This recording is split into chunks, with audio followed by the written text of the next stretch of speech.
Et du coup, on va passer donc à la deuxième création, deuxième spectacle qui s'appelle L'après-midi d'un fun, version 1. Voilà. Donc tu présentes aussi dans le cadre du Festival Caravane de Cirque à la Granerie. Alors ça, c'est encore une autre histoire parce que donc PPP, ça fait partie de ce que j'appelle les pièces de glace. Il y a 2 pièces de glace, il y a eu PPP et puis la commande du Festival d'Avignon et de la SACD Black Monody que je joue toujours avec le poète sonore Anne-James Chaton. Et puis j'ai abordé un cycle en questionnant toujours la matière et notre relation, nous, à la transformation, à l'érosion. Je me suis attaqué au vent. Et donc l'après-midi d'un fun version 1 est la première pièce du vent, puisqu'il y en a 3 aujourd'hui. Il y a l'après-midi d'un fun et puis Vortex, qui existe aujourd'hui. Ces 3 pièces ont un regard très simple, c'est le vent comme élément d'érosion et élément aussi de trouble. On sait pertinemment, pour tous ceux par exemple qui jonglent, qu'il n'y a rien de pire que le vent, parce que ça change la trajectoire.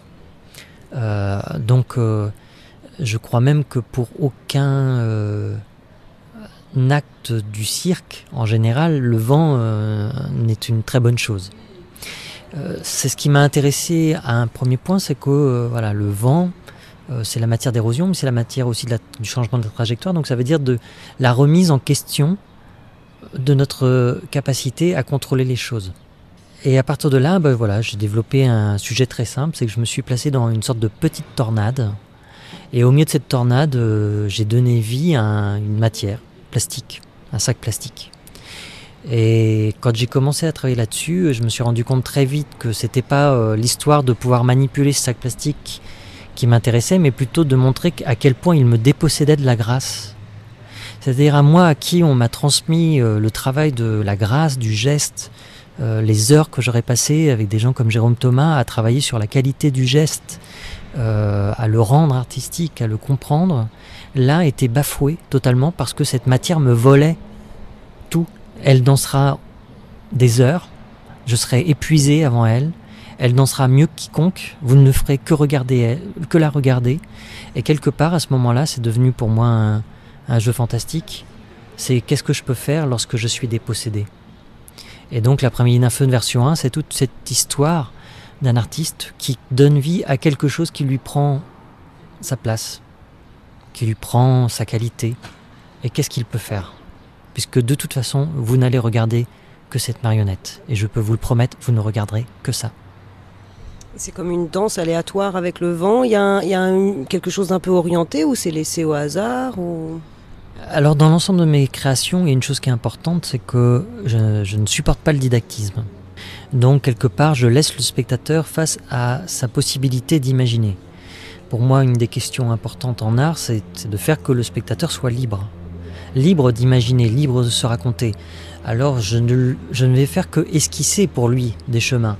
Alors bien sûr, il y aura des spectateurs qui verront un ballet, un bal, qui verront une installation, d'autres verront le rapport humain, d'autres se projetteront dans leur souvenir d'enfance où ils fabriquaient quelque chose puis donnaient vie.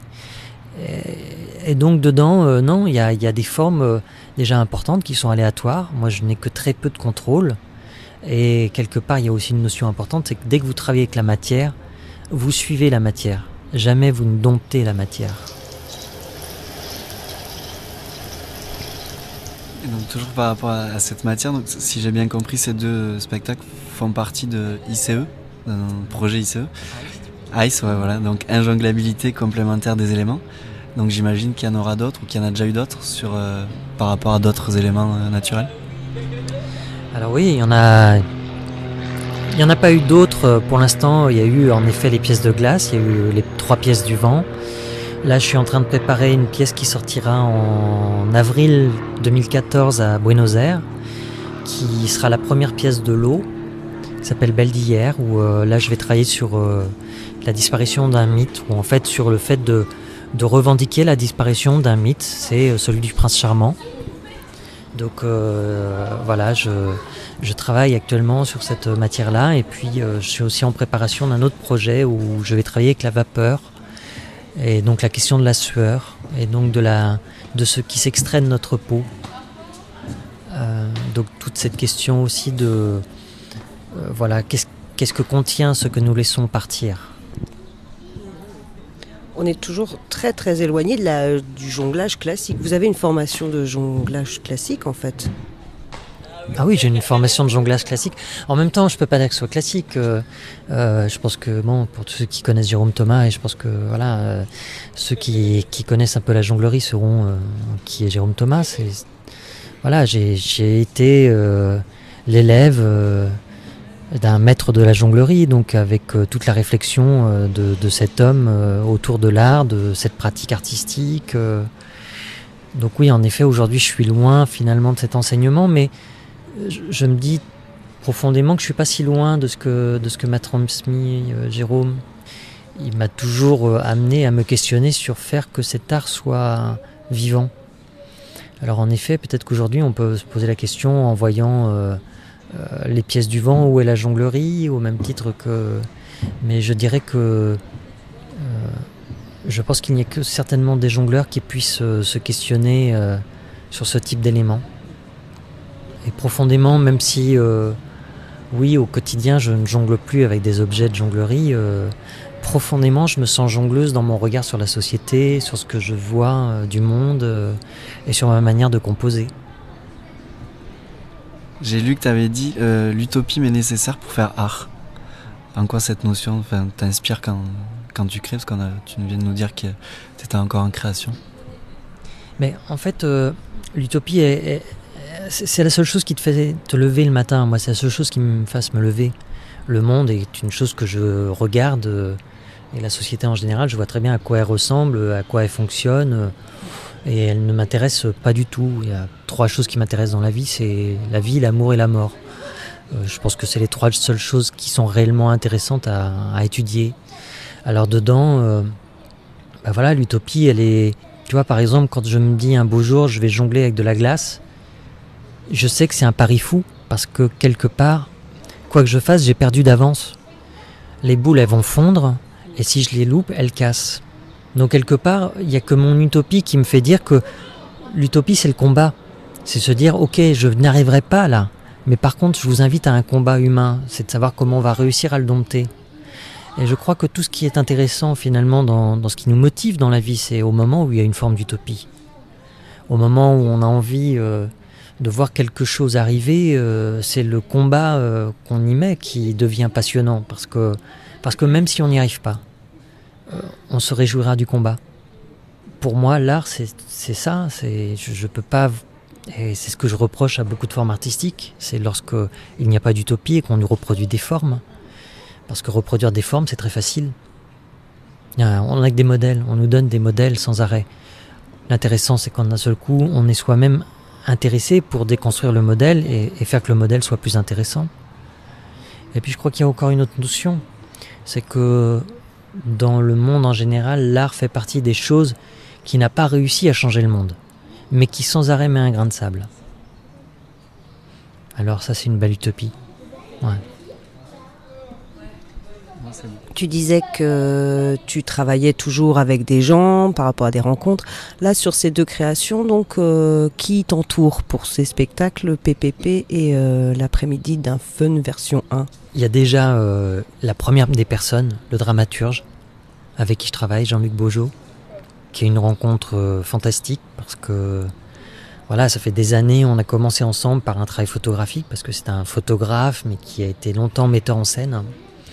Et on a fait ce chemin très longtemps de l'image ensemble et depuis maintenant plusieurs créations. D'ailleurs, depuis PPP, on a fait un choix où voilà, c'est mon dramaturge dans le sens où on a un travail ensemble de réflexion sur ce que raconte exactement l'ensemble des pièces et comment faire que entre ce que j'imagine et ce que j'aimerais traiter, on arrive à trouver les chemins artistiques, les formes.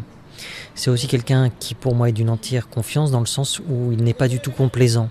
Donc si je fais de la merde, il est capable de me dire d'entrée de jeu c'est de la merde.